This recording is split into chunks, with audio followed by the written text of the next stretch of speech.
Hai, ketemu lagi Alex. Oke, kita akan bahas kemarin MotoGP Buriram tahun 2005. Ya, kemarin race-nya menurut saya sih seperti biasa MotoGP tahun-tahun ini ya, ketika ada aerodinamik dan banyak sekali komponen bergerak dari device itu memang sangat-sangat susah untuk bikin overtake. Apalagi dengan aturan tambahan tire pressure itu jadi agak sulit sekali untuk lihat overtake. Overall sebenarnya kalau kita lihat di awal itu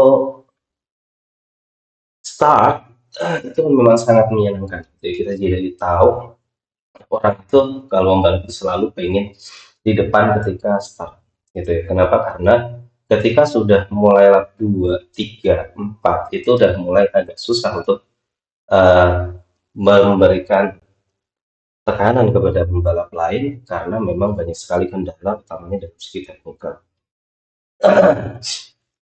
Oke, itu untuk overall. Jadi kalau saya lihat seperti balapan kemarin, not so good and not so bad. Hanya kalau kasih nilai itu 7 ya. Jadi memang secara umum memang so good and not so bad.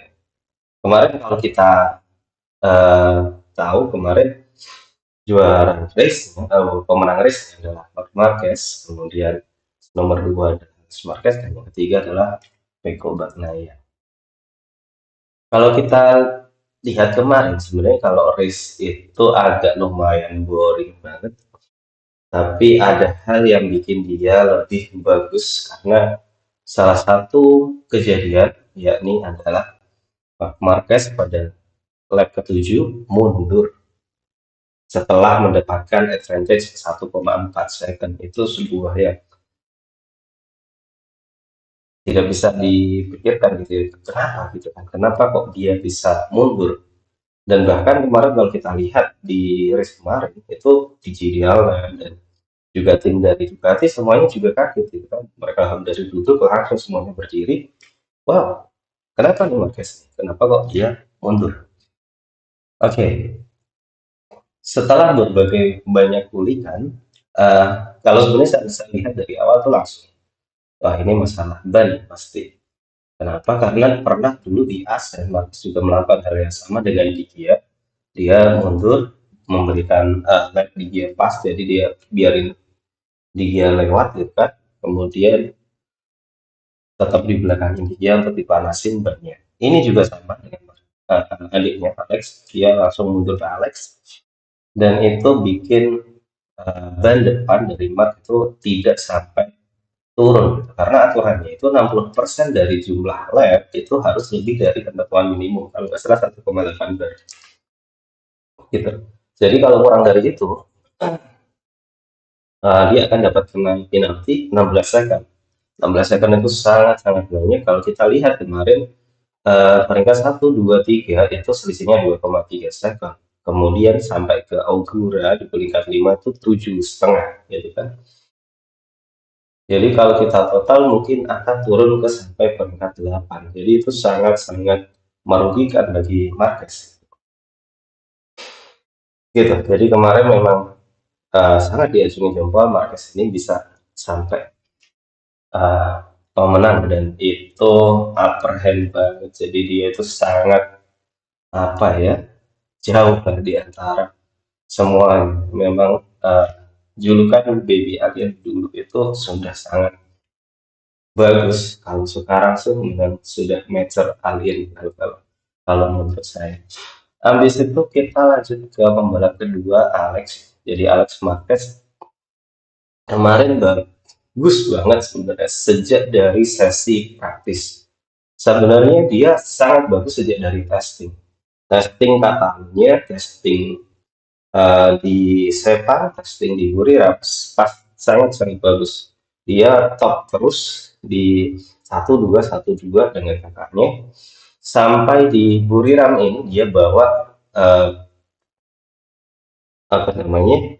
Dia udah bawa kompetisinya dia terus di situ terus gitu. Jadi 1-2 di praktis 1, praktis 2, praktis 2 Q2, kemudian sprint sampai di sini ini semuanya dia dapat. Jadi memang Alex ini sepertinya tahun ini akan meningkat. Jadi sejak dia pegang GP24 itu udah ngeri sih gitu. Dan GP24 yang dipakai Alex ini bukan GP24 yang kayak yang dipakai Bagnaia dan Mark gitu kan. Dia pakai GP24 yang awal tahun, jadi awal bikin gitu. Jadi memang GP-nya 24 ini masih belum banyak tweak gitu.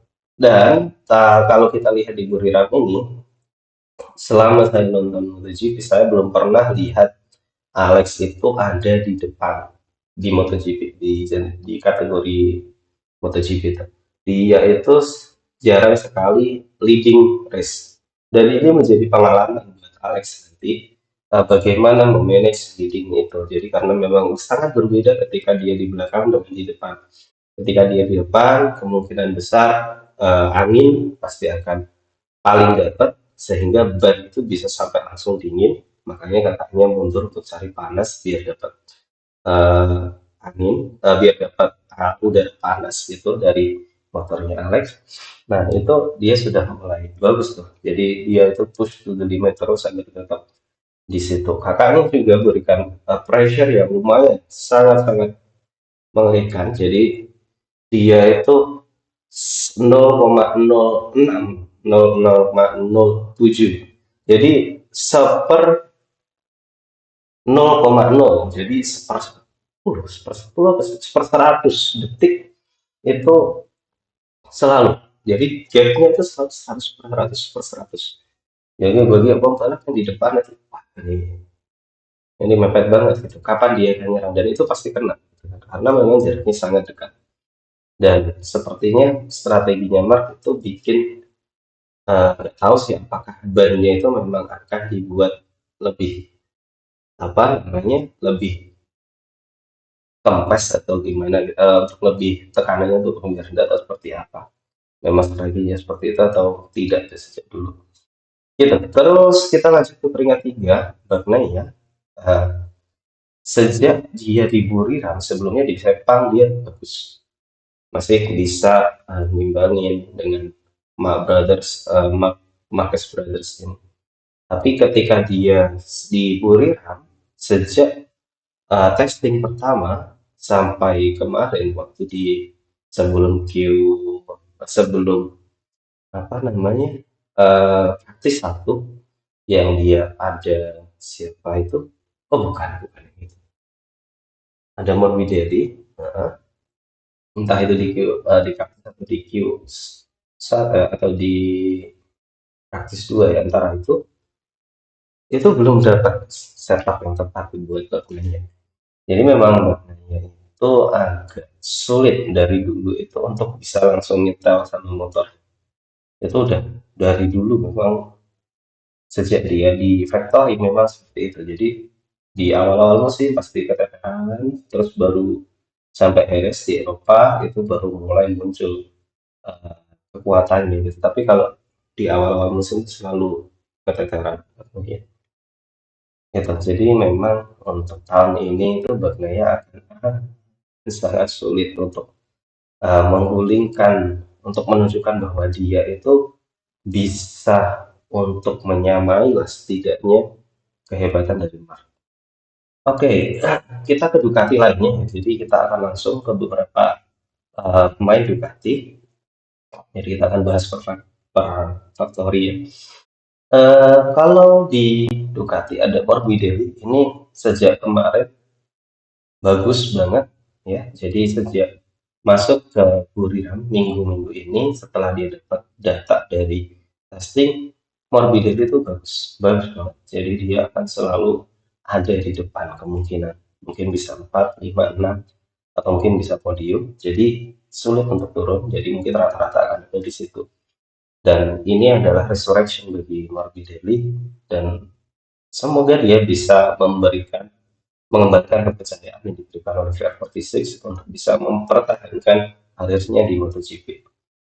Setelah itu di Gia, Tiga ini ya itu mungkin karena collab yang kemarin dan sprint kemarin itu juga ada masalah teknis yakni kena panas dan banyak sekali rider yang kebakar sebenarnya di race Buriram. Jadi suhu kemarin 35 derajat dan sekarang motor itu tidak menggunakan angin untuk menurunkan panas dari motor. Dia hanya melewatkan panas apa ya? Dia di mayoritas angin yang digunakan itu diarahkan ke aerodinamik. Jadi untuk yang masuk ke dalam mesin itu tidak terlalu banyak. Sehingga rider-rider di sini dan ketika masuk ke area tropis seperti Buriram yang lagi panas-panasnya, itu bikin semua rider itu fatigue gitu. Jadi capek banget terus kemudian dia eh, ada technical problem utamanya dalam motor. Ada beberapa motor kemarin yang kena technical karena ada rusak panas ini. Itu. Jadi di Gia cukup menurut saya agak mengecewakan dan itu karena memang kesalahan di Gia sendiri yang di testing kemarin melakukan hal yang tidak seharusnya dilakukan di testing gitu ya. Sebaiknya itu jangan. Memang adrenalin itu bagus gitu kan, cuman eh, itu agak berlebihan sih menurut saya kalau di testing seperti itu.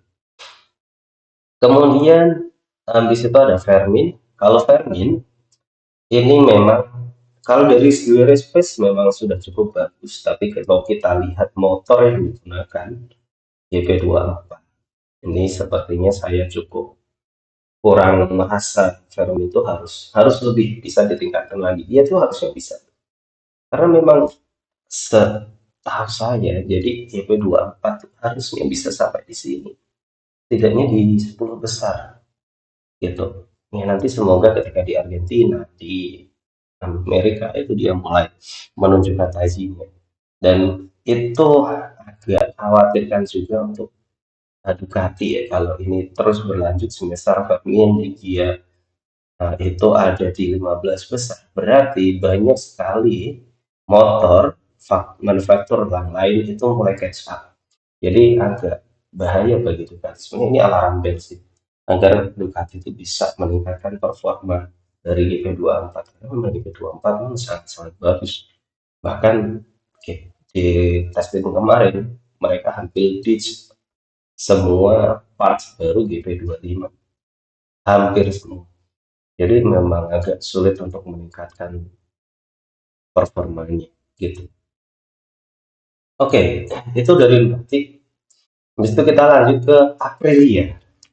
Aprilia itu di Buriram itu memang cukup panas sebenarnya secara sejarah itu Aprilia itu hampir kurang bagus ketika di Buriram. Tetapi tahun ini tuh menunjukkan kalau Aprilia itu peningkatannya sangat-sangat bagus.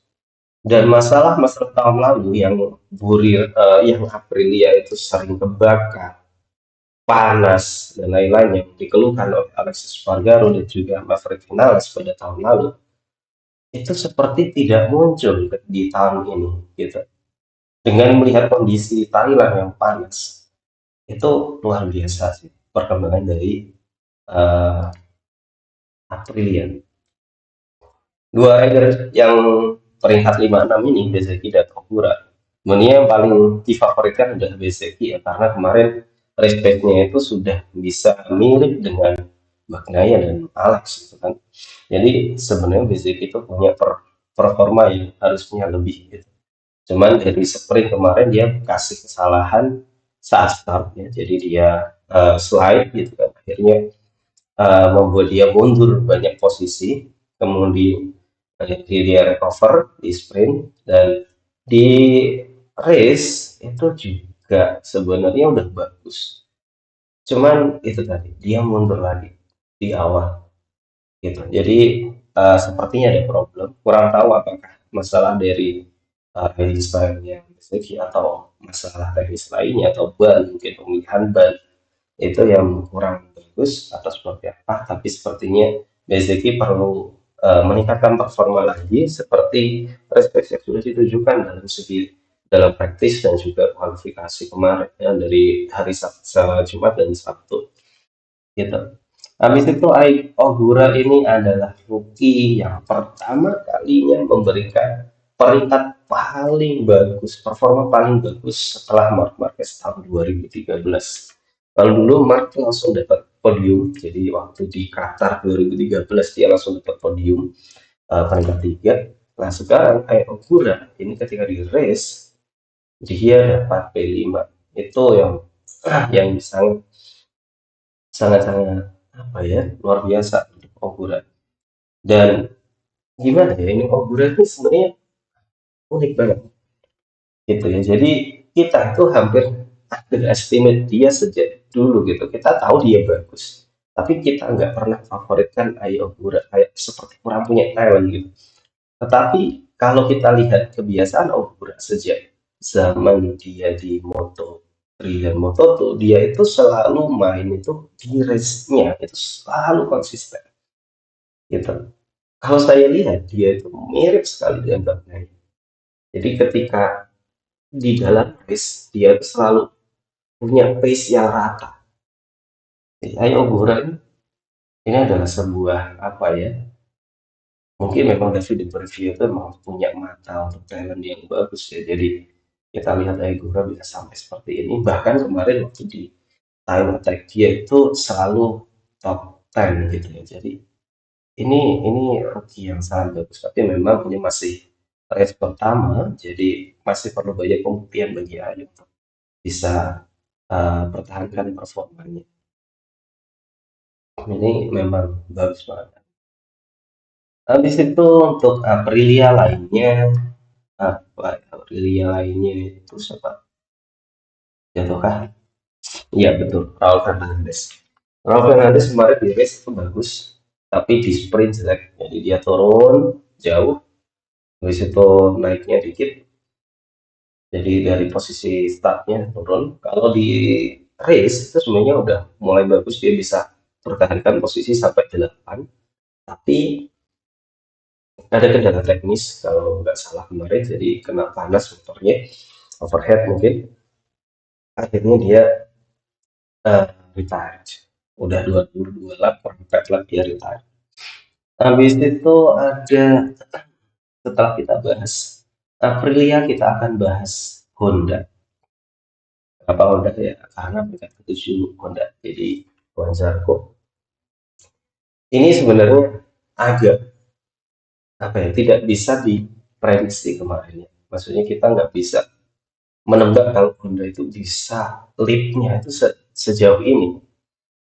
Dulu saya kemarin bikin video tentang peringkat akhir mungkin di Championship tahun ini 2025 itu Honda masih saya taruh di peringkat-peringkat bawah karena kemarin melihat data dari testing itu memang agak kurang gitu. Tetapi ketika masuk ke buriran GP ini, itu wah memang memang nggak bisa disangkal bahwa Honda ini punya lead yang bagus. Nanti coba kita bahas di satu video lainnya, kita bahas tentang Honda spesial Honda dan beberapa pabrikan lain tentang banyak sekali teknologi yang mungkin dikembangkan dari mereka, apa yang membedakan mereka dari tahun lalu gitu. Kalau kita lihat dari Zarko, sebenarnya sudah mulai kelihatan dari tahun lalu bahwa Zarko ini udah mulai bisa masuk ke 15 dan 10. Dan dari segi time attack, dia itu pembalap yang paling banyak masuk Q2 dari Honda tahun 2023 kemarin, 2024 kemarin. Gitu. Jadi Zarko ini kemarin waktu tahun lalu bagus. Nah, di tahun ini sepertinya dia akan konsisten di 10 besar kemungkinan. Konsisten mungkin 10, 9, 8 antara angka-angka itu. Dia akan konsisten di sana. Dan ketika kita lihat juga salah satu pembalap Honda lainnya, Juan Mir, yang kemarin juga menunjukkan tajinya bahwa dia bisa sampai overtake banyak sekali pembalap kemarin. Jadi Honda bisa overtake pembalap lain. Itu itu tanda sih bahwa Honda itu punya punya perkembangan yang besar. Cuman kemarin Mir crash di awal gitu ya. Jadi Mir kemarin crash di awal di 14 lap, padahal dia sudah sampai P6. Itu jadi harusnya eman sih sebenarnya kalau nggak dijaga untuk bisa stay di situ. Karena kita tahu Mir itu selalu over the limit ya. Jadi dia itu selalu sampai limit terus untuk membalap. Jadi memang apa ya, Honda itu punya lead yang bagus. Kita lihat juga Marini yang tahun lalu itu langganan 16, 17, 15, 18. Itu sekarang bisa sampai 12. Itu dia overtake loh. Itu ngeri, serius. Serius deh. Honda ini kalau dia masih pakai konsesi yang seperti ini, saya kira untuk pertengahan musim ini dia bisa 10 besar terus. Dan salah satu yang diambil kemarin dari Roman Alvesiano dari Aprilia, saya yakin sih dia punya peningkatan pesat kalau kita lihat Aprilia sekarang. Gitu. Habis itu Somkia Chandra. Somkia Chandra ini juga bagus banget kemarin ya.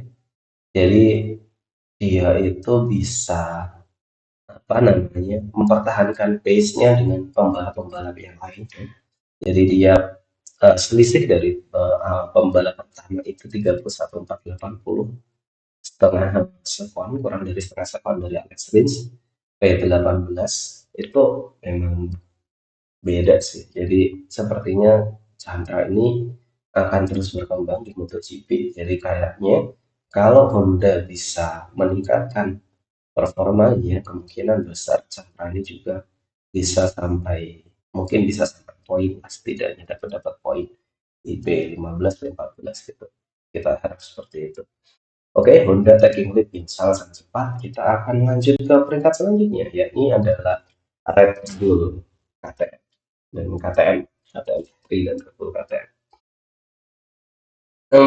Kalau kita lihat sebenarnya itu KTM di race sprint dan juga apa namanya race utama itu kayak sebenarnya agak kurang, apalagi dari time attack-nya. Hanya satu pembalap yang bisa tembus Kyoto kemarin, Acosta doang.